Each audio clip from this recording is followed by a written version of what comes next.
Hello students, welcome to Shruti Kirti the admired one. आज हम एक नया चैप्टर ग्रेविटेशन की शुरुआत करने जा रहे हैं। स्टार्ट करते हैं। हमने देखा है जब हम किसी ऑब्जेक्ट को हाइट से ड्रॉप करते हैं तो वो नीचे की तरफ जाती है। प्लैनेट्स जो है वो सन के अराउंड रिवॉल्व करते हैं, मून अर्थ के अराउंड रिवॉल्व करता है। तो इन सब चीज़ों के पीछे का कारण क्या है? सन 1666 में जब आइजैक न्यूटन एक एप्पल ट्री के नीचे बैठे हुए थे तो पर एक एप्पल गिरा, तो उन्होंने सोचा कि एप्पल टूटकर नीचे ही क्यों गिरा, ऊपर ही तो रह सकता था। फिर उनके दिमाग में आया, क्या ये जो मून अर्थ के अराउंड रिवॉल्व करता है, क्या ये भी अर्थ के अट्रैक्शन के ही कारण है? अर्थ कुछ अट्रैक्ट करती है, जैसे अर्थ एप्पल को अट्रैक्ट कर रही है वैसे ही अर्थ मून को अट्रैक्ट कर रही है। क्या ये दोनों चीजें एक ही कारण से हो रही है? मून अर्थ के अराउंड रिवॉल्व क्यों करता है? तो हमने चैप्टर 8 जो कि हमारा था मोशन, उसमें हमने सर्कुलर मोशन के बारे में पढ़ा था। तो हमने वहाँ क्या पढ़ा था? हमने वहाँ एक एक्टिविटी की थी कि अगर हम स्टोन को थ्रेड से बांध दें और उसको रिवॉल्व करें तो वो एक सर्कुलर पाथ में रिवॉल्व करता है, पर अगर हम उसको इस बीच में ही छोड़ दें तो क्या होगा? वो एक स्ट्रेट लाइन में ट्रेवल करेगा। जिस अराउंड उसको छोड़ा गया है वहां से सर्कल के टेंजेंट के अराउंड वो ट्रेवल करेगा अगर उसको छोड़ दिया जाए। तो स्टोन सर्कुलर मोशन में क्यों मूव कर रहा था? क्योंकि उसको लगातार बीच में से फोर्स मिल रहा था जो उसको सर्कुलर मोशन में मूव करने के लिए फोर्स कर रहा था। यही इसी फोर्स को हम बोलते हैं सेंट्रीपिटल फोर्स। तो सेंट्रीपिटल फोर्स क्या है? जो ऑब्जेक्ट को सर्कुलर पाथ में मूव करने के लिए हेल्प करता है। ये क्या है? एक तरफ से अट्रैक्शन ही है। ऐसे ही मून अर्थ के अराउंड रिवॉल्व करता है, मतलब अर्थ जो है मून पर एक फोर्स लगा रहा है, मून एक फोर्स एक्सपीरियंस कर रहा है जिस कारण वो अर्थ के अराउंड रिवॉल्व कर रहा है। ऐसे ही हम देखते हैं कि प्लैनेट सन के अराउंड रिवॉल्व करते हैं, तो इसका भी कारण ये सेम ही फोर्स है। इसी फोर्स को हम बोलते हैं ग्रेविटेशनल फोर्स। तो ग्रेविटेशन क्या है? हर ऑब्जेक्ट यूनिवर्स में दूसरे ऑब्जेक्ट पर एक फोर्स लगाता है। ये यही जो अट्रैक्शन का फोर्स है इसको हम बोलते हैं ग्रेविटेशनल फोर्स। अब हम देखते हैं universal law of gravitation. Universal law of gravitation क्या है? हर ऑब्जेक्ट एक दूसरे पर एक फोर्स लगाती है और वो force is proportional to their product of masses and inversely proportional to the square of distance between them. ये मान लीजिए ये दो मासेस हैं, इसका मास है, ये दो ऑब्जेक्ट्स हैं, इसका मास है कैपिटल M और इसका मास है स्मॉल m और इनके बीच का डिस्टेंस है स्मॉल d। तो मैंने क्या कहा? Force is directly proportional to product of the masses. तो मतलब F is directly proportional to this capital M and small m, and F is also directly proportional to square of the distance between them. F is directly proportional to distance between them is what? D, and inversely proportional to 1 upon square of distance D square। अगर हम इन दोनों को combine करें तो क्या आएगा? F is directly proportional to m by d square. अब अगर प्रोपोर्शनलिटी का साइन हटाएंगे तो एक कांस्टेंट आएगा। ये कांस्टेंट क्या है? जी। ये कांस्टेंट क्या है? Capital G.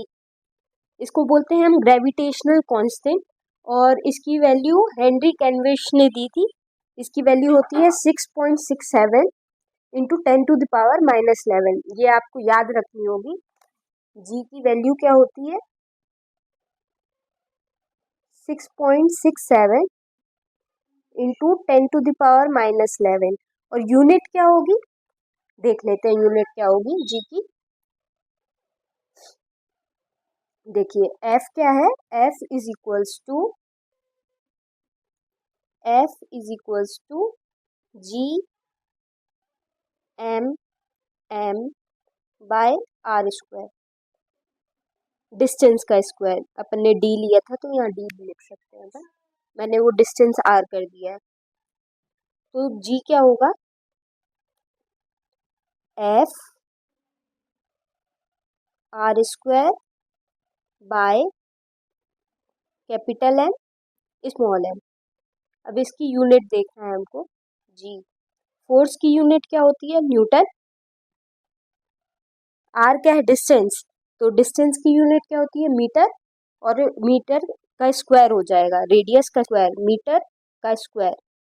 और मास की एसआई यूनिट क्या होती है, किलोग्राम। और यहाँ पे 2 मासेस है तो किलोग्राम स्क्वायर। तो ये ग्रेविटेशनल कांस्टेंट की यूनिट क्या हो गई, न्यूटन मीटर स्क्वायर पर किलोग्राम स्क्वायर। तो ग्रेविटेशनल कांस्टेंट जी है क्या, 6.67 इंटू 10⁻⁻11 न्यूटन मीटर स्क्वायर पर किलोग्राम स्क्वायर। ओके, अब हम देखते हैं Kepler's law of planetary motion. Okay, उसके पहले इम्पोर्टेंस देख लेते हैं यूनिवर्सल लॉ ऑफ ग्रेविटेशन की।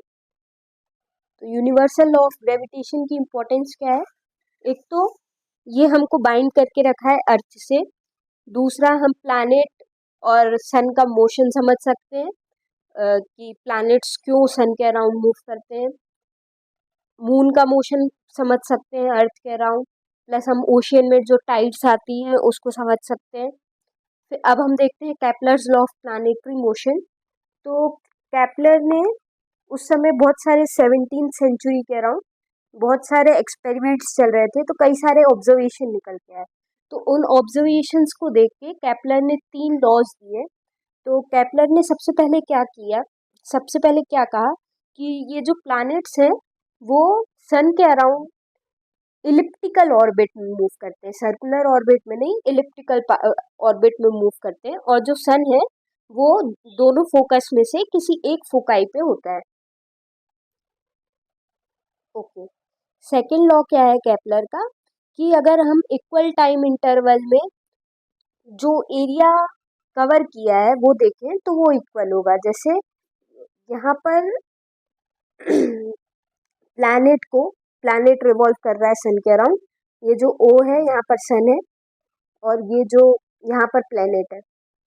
प्लैनेट को ए से बी तक पहुँचने में जो टाइम लगा और सी से डी तक जो टाइम पहुँचने में लगा वो अगर सेम है, तो ये जो एरिया होगा ओ ए बी और ओ सी डी, ये भी सेम होगा। अब हम देखते हैं थर्ड लॉ ऑफ मोशन की, R cube by T square is equal to constant. R क्या है, यहाँ पे मीन डिस्टेंस लेते हैं आर को। ये जो सेमी मेजर एक्सिस होती है, इलिप्स में 2 एक्सिस होती है ना, मेजर एक्सिस और माइनर एक्सिस। तो ये जो मेजर एक्सिस होती है इसका मीन लेते हैं, इसको बोलते हैं हम आर। तो measure R cube by T square जो टाइम पीरियड है, टी क्या है, टाइम पीरियड है यहाँ पे, तो R cube by T square constant होता है, ये बोलता है केपलर का थर्ड लॉ। केपलर के न्यूटन ने यूनिवर्सल लॉ ऑफ ग्रेविटेशन के लिए केपलर का थर्ड लॉ का यूज किया था। कैसे, मैं आपको बताती हूँ। मान लीजिए जो मून है वो अर्थ के अराउंड इलिप्टिकल पाथ में ना मूव करके सर्कुलर पाथ में मूव कर रहा है। थोड़ा सा सिंपल करने के लिए हम ऐसा कर रहे हैं।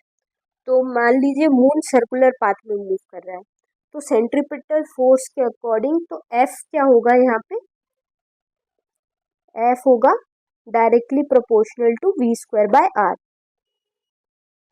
सेंट्रीपिटल फोर्स क्या होता है, M V square by R. और हम क्या अज्यूम कर रहे हैं कि मून जो है वो अर्थ के अराउंड सर्कुलर पाथ में मूव कर रहा है, तो फोर्स क्या होगा, directly proportional to V square by R. अब वी क्या है, स्पीड है, स्पीड क्या होगी, डिस्टेंस अपॉन टाइम। डिस्टेंस कितना होगा सर्कुलर पाथ का सर्क्यूमफेरेंस, तो सर्क्यूमफेरेंस क्या हुआ, 2 पाई आर, 2 पाई आर। और टाइम पीरियड क्या हो गया, कैपिटल टी, तो वी हो गया 2 पाई आर बाय टी। तो वी स्क्वायर क्या हो गया, v square is directly proportional to r square by t square, ऐसा हम बोल सकते हैं, बिल्कुल बोल सकते हैं। अब यहाँ पर इसको हम ऐसा लिख सकते हैं, v square is directly proportional to 1/r r cube by T square, लिख सकते हैं, एक ही बात है। अब r cube by T square तो कांस्टेंट है, r cube by T square तो कांस्टेंट है, तो क्या हो गया, v square is directly proportional to 1/r। अब v square is directly proportional to 1/r है, और f is directly proportional to v square by r है, तो इसको और इसको अगर हम कंबाइन करें तो क्या होगा, f is directly proportional to v square मतलब 1/r बाय r मतलब 1/r, मतलब f is directly proportional to 1/r square, f is directly proportional to 1/r square. यही चीज यूनिवर्सल लॉ ऑफ ग्रेविटेशन में थी, क्या था, force is directly proportional to product of masses and inversely proportional to square of distance between them. तो inversely proportional to square of distance between them कहाँ से आया, यहाँ से आया। अब मैंने आपको एक चीज बोली कि एप्पल गिर रहा है, तो अर्थ एप्पल पे फोर्स लगा रही है, इस कारण एप्पल गिर रहा है। कौन सा फोर्स, ग्रेविटेशनल फोर्स। तो हमने थर्ड लॉ ऑफ मोशन में पढ़ा था, फिर से अपन force and laws of motion chapter में जा रहे हैं, तो उसमें हमने थर्ड लॉ में पढ़ा था, every action has equal and opposite reaction, मतलब फर्स्ट ऑब्जेक्ट सेकंड ऑब्जेक्ट पे जितना फोर्स लगाएगा, सेकंड ऑब्जेक्ट भी फर्स्ट ऑब्जेक्ट पे उतना ही फोर्स लगाएगा। तो अगर अर्थ एप्पल पे फोर्स लगा रही है, तो एप्पल भी अर्थ पर कुछ फोर्स लगा रहा होगा, पर एप्पल तो अर्थ की तरफ जा रहा है, पर अर्थ तो हमें ऊपर आती हुई नहीं दिख रही, तो ऐसा क्यों होता है। हमने सेकंड लॉ में पढ़ा था कि force is equals to mass into acceleration, F is equals to M A.